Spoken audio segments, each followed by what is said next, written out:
All right, everybody, welcome. We're going to be talking today. So for those of you who are in my metadata session, and I'm seeing a few people from earlier in the day, I'm going to try not to repeat anything. But metadata is metadata, so it will come back up because you know it's my favorite thing. But we're going to talk today about leveraging your ebooks and integrating your print and digital marketing so that you can use your ebooks to sell more print books. Ultimately, you know, we want you to get as many sales as possible. So we're going to talk today a little bit about that. And what we've done for this presentation is that we've gone ahead and I'm going to talk to you first about kind of what you have that's existing.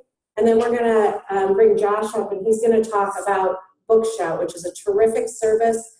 A lot of my publishers have used it to really expand the marketing piece of your business. So with no further ado, I am Kelly Peterson, and I have met a bunch of you already.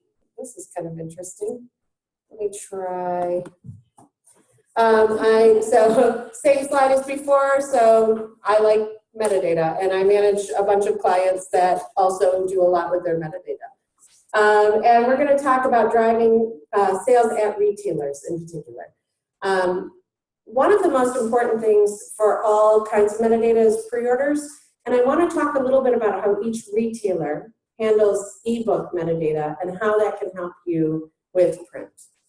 The first is that iBooks supports pre-order in a very heavy way. So when I was prepping these slides last week, I just took this right off of their main page. It was the top banner. They almost always have as their top banner pre-order. It gets the word out, and one of the reasons is that this is very easy to share in iOS and on your phone. So iBooks sees an inordinate amount of people sharing directly to email or in iOS messaging on all of their pre-order titles. When the book comes out on the day of release, they count your pre-orders twice.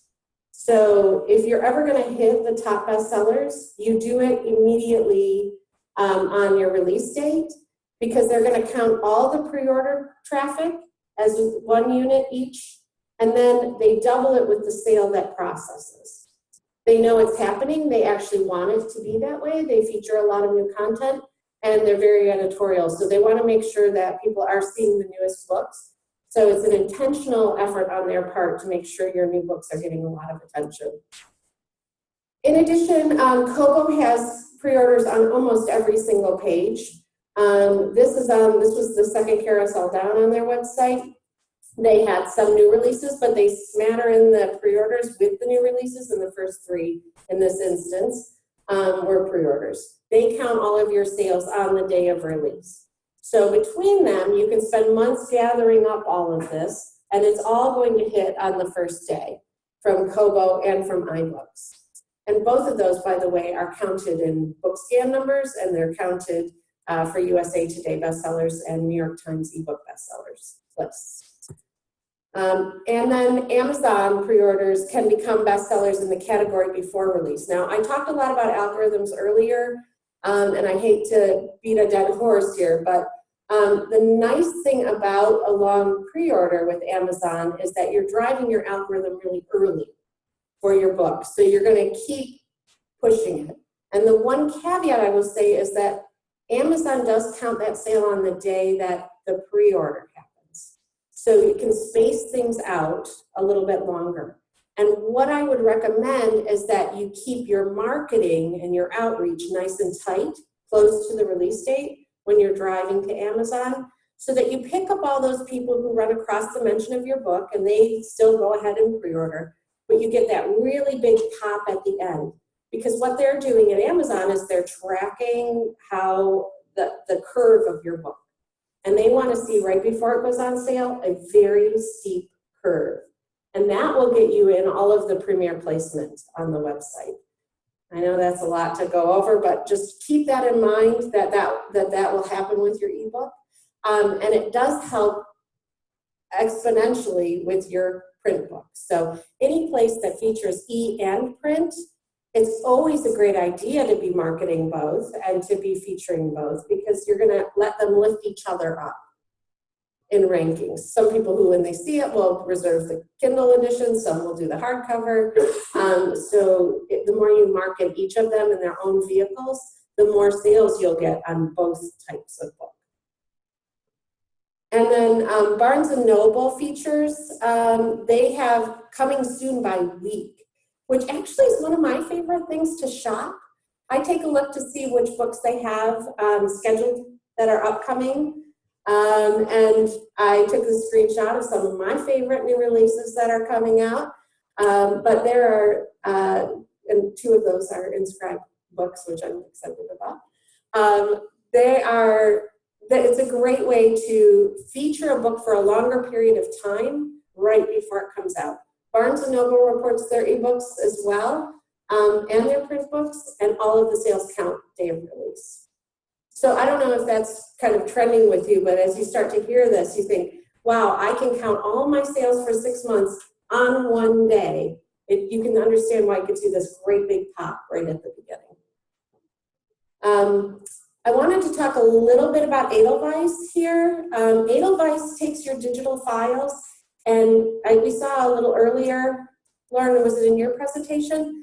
Where they were talking about how Edelweiss is used, and what they're doing is they're taking that ebook and making it available for librarians, for bookstores, so that they can then turn around and buy copies to stock and talk about the book for sales. It's a huge opportunity as far as the sales go, and you go there automatically with IPG.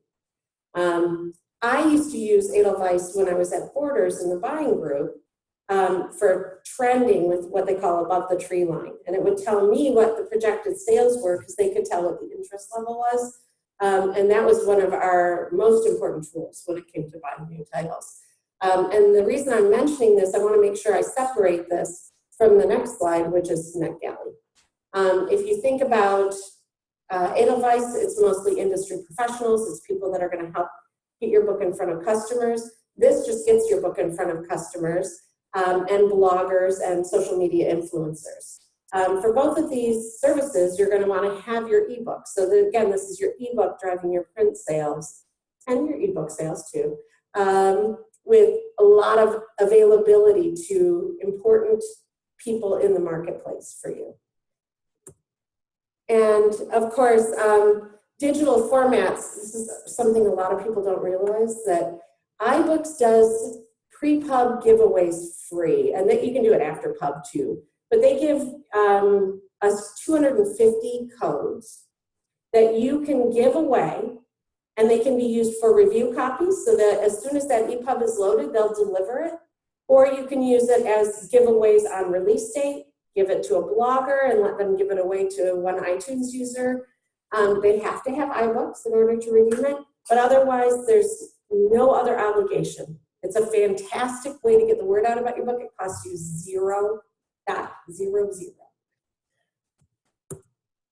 And then that was all about pre-orders, so new releases. Obviously now your book is doing really well. You gave it that big pre-order push, but I wanted to talk a little bit about once that sales period has ended on that book. You've given it a nice big launch. It's sold for a year. Now it's backlist. There's a lot you can do with your ebook to stimulate growth again of your print. You can do backlist marketing by doing it in a Nook Daily Find or a Kindle Daily Deal. It gets the book right in front of people again. It makes it very perennial. I talked about The Handmaid's Tale as a good example of this. It was a book that was selling, 7 copies a month. Went into a Kindle Daily Deal, a bunch of people bought it. All of a sudden it started trending in algorithms. The print book started selling again. People were reminded about it, hit the bestseller list for 6 months. That's an extreme, and it's hard to get that kind of magic. Not everybody's books are going to be turned into TV shows right after that. But it does give you the idea of how this works. You take that ebook, you're putting it out in the marketplace at a low price, but you're still getting full price on your print, and you're raising the profile of your book again, just like it's new. Here are some other examples: the Kobo Daily Deal, and the Kindle Daily Deal, and of course the Amazon monthly deals. These are perennially up and perennially shopped. A great time to feature these is when you have a new book coming out in a series, putting the first book in the series on promotion. Amazon looks for that, so you'll notice that they'll tend to do that, but if you've given the first 3 books as options, they may bundle them and put them all in the same month to give you an advantage when you're going into your new book release. And they're trying to drive those full price sales. And then there's a lot of backlist marketing for ebooks at iBooks, and I really want to talk about this just a little bit. I'm particularly fond of iBooks, and not just because you get a much higher revenue share there, although that's not shabby, but because they are wholly editorial. They are the one retailer where they're not using algorithms to drive interest to books. And I'm going to give you an example. 50 Shades of Grey was not featured on iBooks when it was the #1 bestseller everywhere else in the country. It took 6 months and really active campaigning for those books to even be featured on the main page at iBooks because they didn't like them. And they didn't think that that's what people should be reading. And as a result, they tend to feature things that they think are really special. And that's where small publishers have their biggest opportunity. They really want to make sure that what people are seeing is high quality and special and good. They love to get advanced reader copies of books. They still like to get physical ones. And they want you to send them about 3 months in advance if you have them. And they'll do a lot of featuring of your books. When they create your pre-order banner, they're going to use it over and over and over again. So I wanted to give you an example of this, which is First in Series Young Adult. It's a perennial feature on their site. They rotate new titles in all the time. And these ones are free, First in Series, but Apple sees a huge pickup on books 2, 3, 4, and all the way through the books. They drive people and interest to you.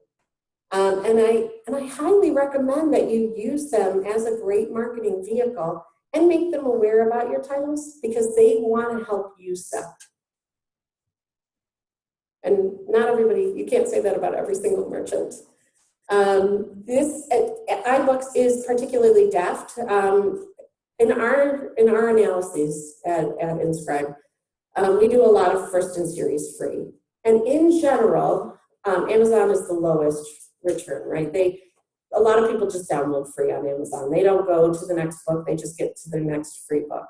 And we see a little bit less than 1% of people converting from book 1 free to book 2 paid.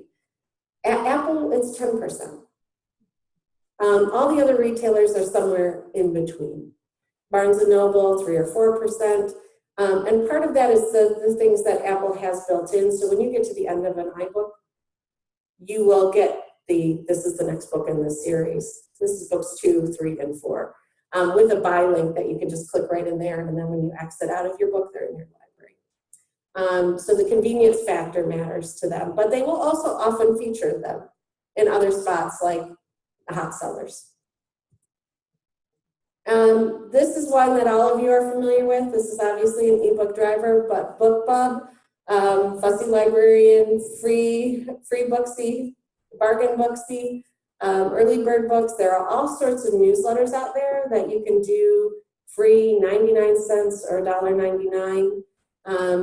BookBub features your book at most once every 6 months, so you don't want to drive them crazy continuing to promote them. But it's a great opportunity for you to bring attention to a series when you have a new book coming out. It is amazing how many print copies of your book you will sell when you send a BookBub newsletter. People will they'll download it in E if it's free, but they often buy the cloth edition or the paperback edition of the title. All right, so what makes customers click to buy? What makes them decide to buy the print book after all? We talked a little bit about this earlier, but search engines are key. So making sure that your description is optimized. But the biggest reason people will buy something is from recommendation. So recommendations from other readers still drive a tremendous amount of purchasing. Goodreads is a great vehicle for a lot of people. It drives less books than you'd think. Reviews on Amazon are probably the #1 driver to making a purchase. Sharing in social media is also effective. And blog and editorial reviews. A lot of people follow bloggers once they know they like the books that they do and buy books that are available from them. They also do back of book links. So we'll talk about that just a little bit. And of course, discount newsletters. So the back of book links that I'm talking about can be multiple ways. So you can do a link in the back of your book that leads to your website. Your website has your purchase links. I recommend that as a base for anything because your ebook can continue to be updated at with very little effort, and it will get a link going to their next book. And when somebody gets to the end of a book, you know a lot about them. You know they liked the book they just read, and you know they need another book, and they're the perfect customer for you at that moment. So there's no reason why you shouldn't have in the back of your books the ability for them to buy their next book. And you can link to print, you can link to you can link to a title record on your website. Do not link to a specific retailer unless you make retailer-specific files. If you're interested in that, you should talk to Mallory. We do that a lot at InScribe, where you are giving us a file for Amazon, Barnes & Noble, Kobo. The opportunity will be coming for IPG clients to be able to do the same thing. And Mallory can let you know when that's going to happen. She's at the digital table. Oh no, she's in the back of the room. I lied. When we've done a lot of studies on this, and one of the most important things that we've found is that if you do these back matter links, let's say you've had 1,000 sales of your first book. With these back matter links, you're going to see somewhere between 200 and 500 reservations going into day one. It's a huge, it means that 20 to 50% of your customers are buying the second book before you've even put it out. That is a phenomenal return rate. And I don't have statistics on how many people stop reading series, but I can tell you it's very, very high. The key to this is early metadata because you have to have that second book up for pre-order. For social sharing, we use a service and deliver to a service called Text Cafe. What they do is they take your ebook and they create a web-based sample for you. But the advantage to this is that it actually puts your shopping links directly into that little handbag, so they can click on that and go directly to the retailer and buy your book. Or use the sharing links. This is the phone view, so this is what it would look like on a phone. You get to control all the messaging that goes out from social media. So you can say, try this free sample as the quote, and that would be what would go out in their tweet or in their Facebook post, along with whatever message they wrote. I think it gives you a ton of control, but even more importantly, it gives you back all of the data. You see how many customers click to buy, you see how many customers click to share. It's a level of social interaction that I think is very difficult to get nowadays. Although Josh is going to give you another way you can get some great customer information. It's really handy on emails, blogs, and websites.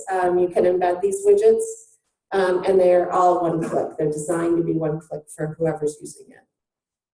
And now let's talk to Josh.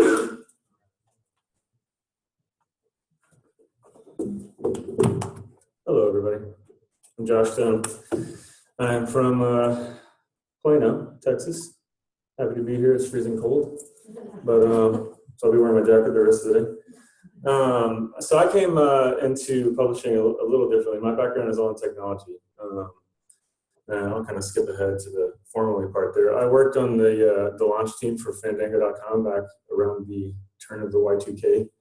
And then after that, I led the AT&T online marketing email program. And then I led the product design for hotels.com as well. Worked for a couple of Omnicom agencies. So I came from a very heavy technology background sort of into publishing. Right before starting Bookshout, I had sold a a video file sharing site to Salem Communication.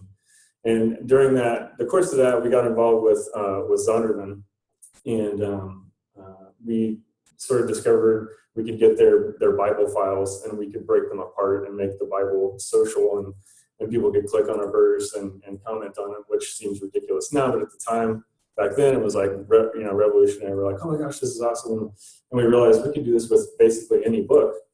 So we sold that company, and that's what we did. We started Bookshout with that kind of premise in mind. And we were like, we'll take book files, we'll break them apart, we'll make books social, and everybody's friends are all going to read the same books and comment, and it's going to be awesome.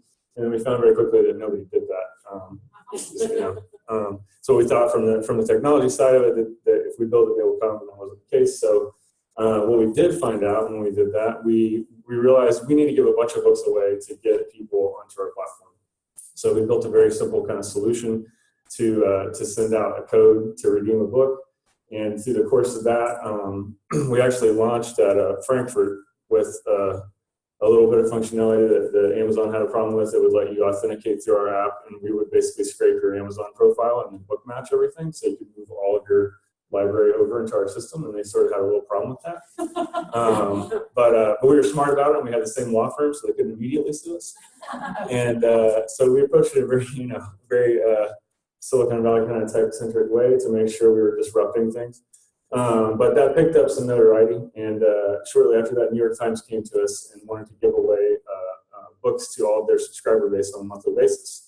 And so we said, sure, that's awesome. We'd love to do that. And so we sort of happened onto this B2B special sales side of it with a promotional tool that we built with a redemption code that you can use to go and redeem the ebook. We did all the typical Series A stuff. Actually, John Ingram was our first seed investor. He put money in, and then we did a couple rounds of funding, and then one of our biggest Series A investor bought us back in 2015. It's a big private equity firm based out of Indianapolis. I say that just to say we're not like a startup that's going to disappear overnight. It's like $1 billion fund, and they're super into what we're doing. And so, what was the other part? I forgot what I wrote on these slides. So we work with all the big publishers. We work with all the big five. We obviously work with Lauren and IPG. We work with about 2,000 other publishers and 20,000 imprints. So we have around 2 million users and I think 1.5 million books, ebooks in our category or our library. That's a bit about me. So I didn't know how much time I was going to get, so I didn't make really beautiful slides with a bunch of examples. I just made a couple short ones. So if you want pictures, I'll be happy to send them to you. So yeah, kind of like I said, the bulk ebook thing. So what it really entails is it comes down to we actually have these little cards as an example, but they, we can generate little codes, basically redemption codes, and they can be put on a variety of anything. And so with the bulk special sales stuff, what we end up having a lot of the times we have publishers coming to us wanting to do a digital version of what they've typically done in special sales. And so how this basically resolves through our process. Oh yeah, I'll pass them around so people can. So we have our own reading app and our own promotional system that can be white labeled to whatever, either for a publisher or for a specific corporation. We have embeddable options too, so you could actually embed that on your website. So if you wanted to be yourpublisherdomain.com/redeem, they could go there and do that. But basically with bulk ebooks, it eliminates a lot of hard costs. So the big five use us for all of their bulk ebook fulfillment. And then the really important part of kind of our whole process that we built is that we share all the data. So you'll see the same data box slide at the bottom. So we're really big on sharing that data back to the publishers. So we essentially collect all of the basic contact information, name, email address, and then demographic data. We collect several different points there, so that you get that back, and then you can remarket to that person. And then we also, when we were breaking apart files, we started numbering stuff, and this was probably maybe 4 or 5 years ago. We were actually the ebook online store for South by Southwest, and we built a data model so we can track who actually sees what word, and then we patented verified reading. It's like a portion of that, but we share all that data too, so you can actually see a list of everybody, how far they read, when they read, different times, what their engagement level was. It's very interesting analytics. So kind of taking that same model of like the using bulk ebooks and codes, we built a fulfillment system. And this sort of started with originally with HarperCollins coming to us and wanting to have a solution to sell ebooks directly from their site. And we told them what it would take, and they didn't like that, so they said, we're going to go do it ourselves. And they went off and tried to do it themselves. And then a couple of years later, they came back and they said, we can't do this. And so, so we did it for them. So if you go buy a book from HarperCollins.com today, an ebook, then it resolves directly onto our platform. And we're rolling that out to several other publishers that I wish I could say who, but can't right now. But the system works really well. We have a couple of different versions of it that, from a technical integration standpoint. It works with any checkout process. I'm actually trying to talk Joe and Clark into using this for IPG. That was my stick in there. And so, the big advantage there is, right, you keep 100% of the book sale, and then you're basically just paying us a fee for the code for basically just, we see it as just, a fee to move that book file from one spot to another to go to a person. And then again, when you do this implementation, what's really unique about it is it allows you to, if for publishers that don't already offer ebooks on their site, or they're maybe just linking to Amazon and they're getting some affiliate feedback, but they're pushing that feed through Amazon. It allows you obviously to keep that book sale, but it makes it really just kind of a seamless process for you to also add it as a standalone or as a bundled thing. So if you wanted to create a new SKU on your own site and say you want to sell print and ebook together for like a premium price, you could do that. It gives you a lot of flexibility as to how you want to use ebooks through your own store. So codes for marketing. So this is kind of a big spot that I think sort of makes sense with the context of this. So we distribute a lot of books for marketing, and so everything's DRM protected. You can use ebooks, to give away through codes, through social media. We've done stuff through packaged goods. We've done inserts in Cheerios boxes and string cheese. We've done movie tie-ins where you get your receipt. It has a code for the book. We do T-Mobile gives away books on T-Mobile Tuesdays, their whole subscriber base, and we will literally move like 150,000 ebooks like in one day through our system. We do AARP has a promotional program. They give books away to their membership base every month. Same thing for Wall Street Journal. So we do a lot for promotional kind of giveaways. What's great for publishers is that you can take that, you can use the same basic technology, which in a lot of the giveaway systems that exist currently, I won't name them, but thanks for naming them previously. They don't all share the user data. They'll take a book and they'll distribute it for you, give it away. Maybe you get some reviews back, but you don't get the user information back, right? We see that as like the really kind of critical point of getting that information back so that when your book does launch, then you can really go out and you can market directly to that person and tell them about the book release. We don't really care if you're selling print books or ebooks. We're not, I still buy print books, and I'm not like just print books are going to end and digital is it. But we obviously like ebooks, but you can definitely leverage using ebooks in these types of ways. So a good example of this actually was one of the big five recently gave away one from their social media channel. And so, social media is kind of interesting. You can give stuff away. A lot of times publishers will give away like a PDF and then you kind of lose control of it. But with our system, you can give away, you could say, hey, and then, the first 100 people that come and redeem this code get this full book. Well, you're going to get all the people that are really following you. And then what you're going to get back is their actual contact information, which you would never get from any other system. And it's nearly impossible to give something away with a mechanism that will return the user actual information so you can market directly to them and not have to use that social media ecosystem. So that's a really good use of it. And one of the big five that recently gave it away, I can't remember the quantity, but it pushed one of their back titles back up to the bestseller list. Like it literally like exploded, which is pretty cool. And then for events and conferences and book signings, so anything where you can go and give books away. You can hand out those cards, or you can get codes from us and print them on whatever you want. So last year we since we were kind of tech focused when we got into this, we didn't really do a lot of shows. Like this is our first time to come to this. Thank you for having us. And so, we rented a booth at BEA last year. In our little 10 by 10 booth, we gave away about 8,000 books. And it came in like a couple small boxes of these. And we were able to not just give away a bunch of books, but we got all the user information back too, right? So we didn't have to deal with watching all these people backing up semis and unloading pallets of books and stacking them this high and just, just killing trees, right? And just throwing them to everybody that walks by, and they all have these swag bags full of tons of books. But we moved a ton of books. And so anybody that's going to show up BA too, we have this guy back here, the black shirt. You can talk to him, Garrett. He can hook you up with a whole bunch of free codes to use to give away at BA if you want to try our system. And so for author signings, all kind of stuff, like when authors go out, they love it because they can take this with them. We can make book cover size ones too with like a signature panel. So you can still get the book signed, which is really cool, I think, because then you can actually like frame that with their signature on it. And you still get the book too. It's not like closed on the inside cover and put on the shelf where you can never see it, which is fun. So, and then again, right, all this stuff, you're receiving the user data back and the reading engagement stuff.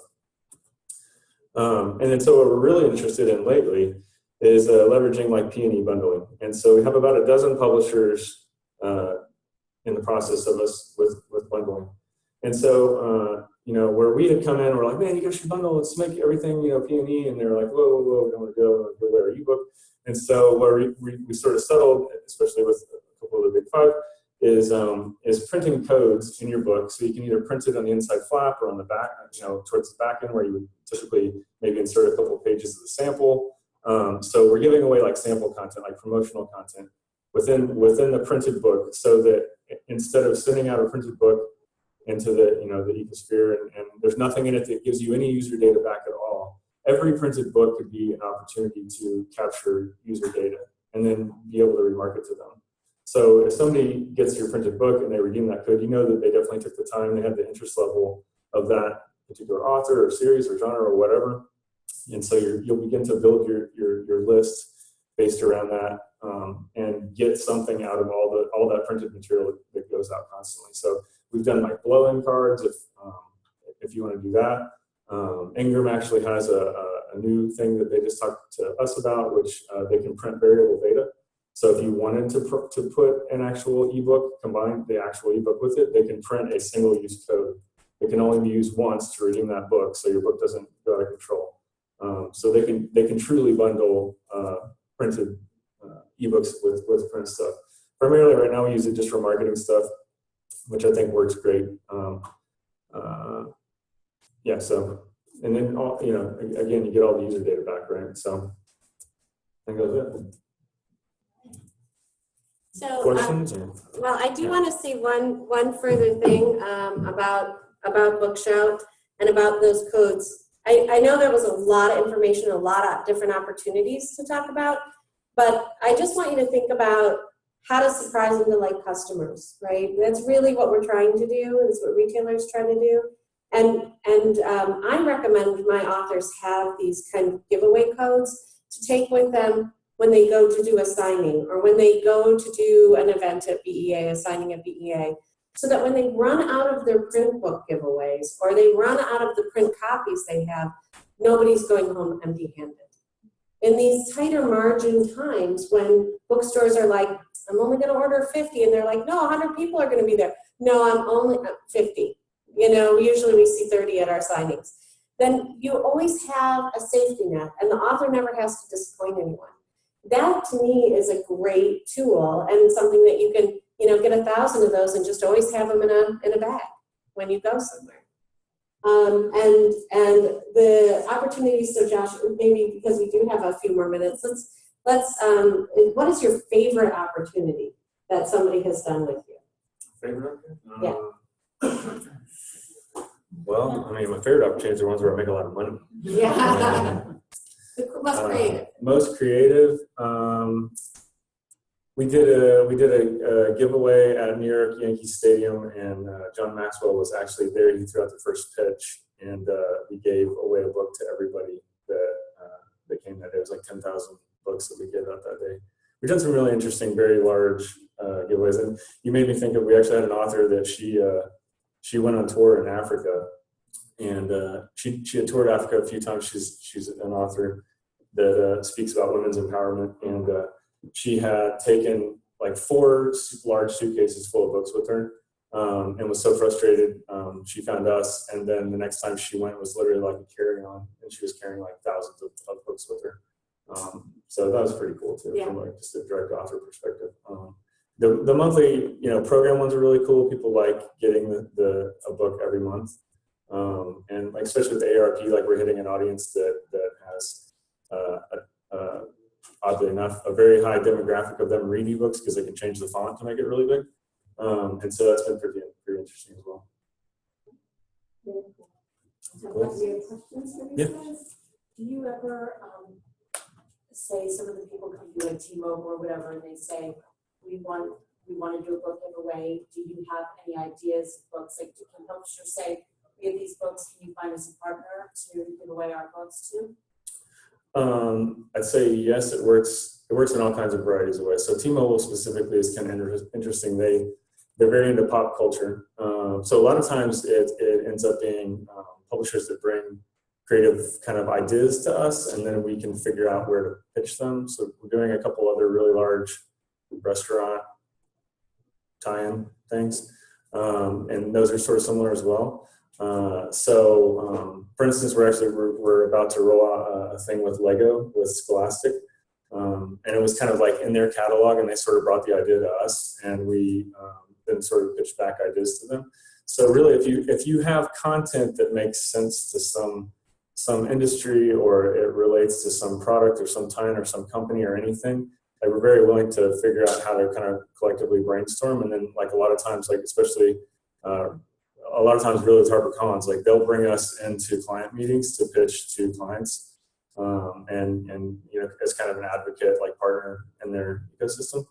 So it kind of works a lot of different ways. Yeah.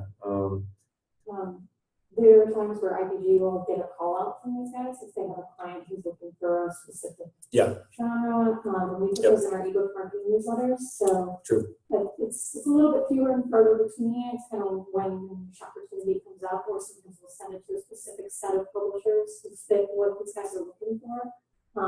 And that's, you nominate too. So then how does that work? You guys we send an RFP out to all. That's the kind of the ones that you would receive. We send them out to a bunch of different publishers, and then they kind of pitch back what content would work at what prices. And then usually with almost all those deals, it's a licensing deal. So it's like we have some minimum guarantee of X thousands of units that will definitely sell, and then everything on top of that is like a price per unit. But a lot of times, sometimes with those clients, like they'll know kind of sort of what they want. Like we did a national travel one, and they sort of had an idea in mind about a travel book that was specific, and we put out an RFP to a couple of publishers that we knew had travel stuff to see what we would get back. And what's interesting about T-Mobile as well, they do this thing every Tuesday, and they give everything away. Everything is comped, so we're the only thing that they actually pay for is our ebooks, which is sort of interesting. And they value it, and it puts us in a unique position where we're able to bundle it and do promotional things. Like another thing we're doing right now is sort of the corporate subscription model for corporations that can sign up employees, and then every month all their employees get a book, and their HR is receiving all the reading data back to see who read what book and how far, and use that for their annual reviews to see who they should promote and whatnot. So They don't tell you that, Here's a free book, and let's see if you read it. Yeah. But actually, what's interesting is we did that with a very large social network, and they gave away 5,000 copies internally, and it was fascinating to see the reading data back, because basically everybody that was a director level or higher had read the entire book, and everybody below that had not. And it was like, and then so they identified the ones that weren't director level that had completed it as somebody that they had identified that they wanted to speak with, right? Who's engaging in that continued education kind of aspect of it. So there's a lot of good aspects too. We do a lot of education stuff as well. Yeah. I have a sort of related question to that. When you collect data from people, presumably when they redeem the code, they're opting into giving you that data. So if you market to them after they've read your book and you've received their contact from you, we can market to them. Yeah, right? absolutely. Yeah, they opt in. Yeah, so we can set it up several different ways.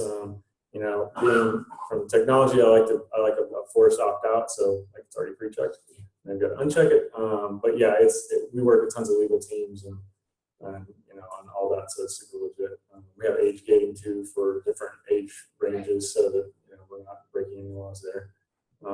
And then yeah, the public. So a lot of times, like if it's a partner that comes, you know, maybe there's a couple different components we're working with a creative, like an advertising agency, and that's a client, and we're working with a publisher, and there'll be like multiple boxes, right? And then sometimes on the bigger ones where the author wants to get involved and they have their own mailing list and ecosystem they want to have access to be able to market to them too. So then it ends up being, I think, too many check boxes. But amazingly, you know, people still want free stuff, so they check all the boxes and they get all the data back. Yeah. Can I ask another question? Sure. What percentage of, do you know the percentage of you send out 10,000, X number of people redeem the code? We know in more of a, if you think of it more of a matrix kind of a way, right? So it's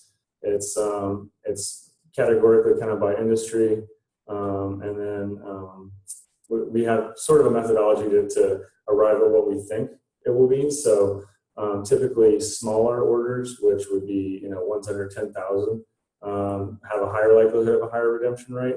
The ones that we do, like with T-Mobile, we do like 8 million codes every time we do it, and it's a much smaller percentage. Still big numbers, but it's sort of, it crosses a couple different segments of like who it's going to specifically and what the book is and genre. And, you know, there's a variety of factors. It's pretty interesting, really. Yeah. I think so, again. Yep. For Carrie, did you say Edelweiss is provided through IPG? So I can speak to that one a little bit. Edelweiss, your books are automatically getting booked. Your book data, I should say, is automatically being fed out to Edelweiss. So your book has a profile page on there. The DRC piece, so the digital review copy piece, there is a nominal fee per title per month to have a DRC, so digital review copy, posted up there, which is another way that you can use your ebook file in a different way to be marketed with books with printed. So is that something that we opt into, or? Yeah, you can email me.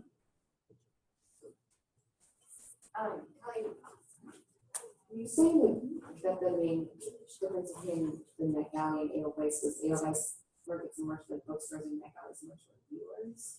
Yeah, NetGalley is all reviewers, really. So they're going to go directly to librarians and to booksellers as well, but they're going to be the individuals, whereas Edelweiss is going to be more the bookstore buyer, for example, or the librarian, what is the name of the person who buys for the libraries? Collection developer. Collection developer, yeah. And then chain buyers and things as well. So it's just it's like, is it the person who's placing the order on behalf of the organization, or is it somebody who's going to get the word out about your book? It's so, to me, it really is two very different markets. And actually, if you didn't get a chance to see the NetGalley portion of our pre-publication plans, we'll have slides, and Christina did a fantastic job of breaking down who utilizes NetGalley. And they don't also have those slides. Any other questions for our fantastic presenters here? I know that was a ton of invaluable information. I've got a question. How many people own Bitcoin? I don't think we'd be in this. Nobody? This is not the Bitcoin audience. Okay, I'm just curious. So last week ago or whatever, there was a big talk at one book fair about blockchain influencing small publishing. So just something to research. It's going to change things.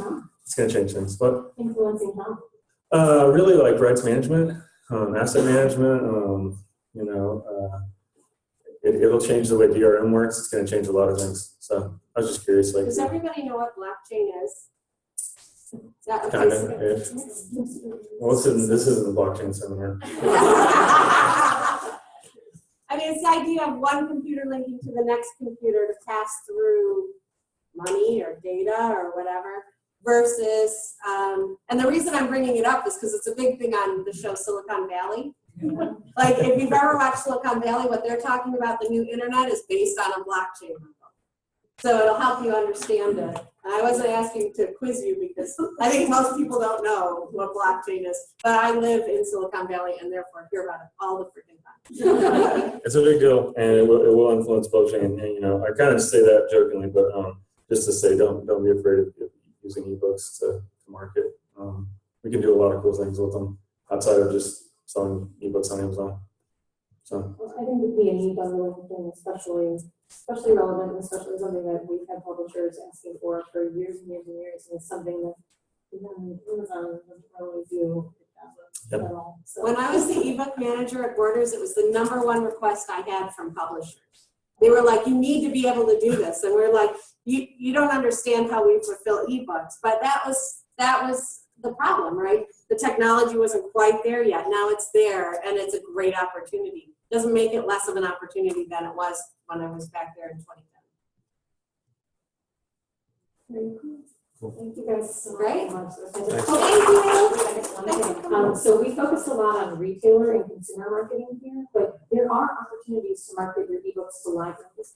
And libraries have dedicated parts of their budget to digital resources. They're required to spend that or they lose it. So it's very important to also be incorporating library marketing when you're thinking about what you're doing with your ebooks. Those are always in our ebook marketing newsletters every week. Word Drive is here to talk through more of those opportunities. So keep that in mind. You know, it's not just consumers, it's not just retailers. There's also the library space as well. Okay, and now we get to go have champagne and celebrate Book Summit. Are you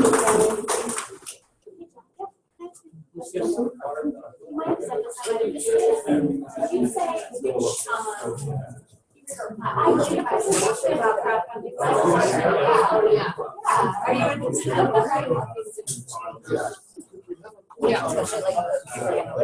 Right.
If you wanted to do a follow, I'll give you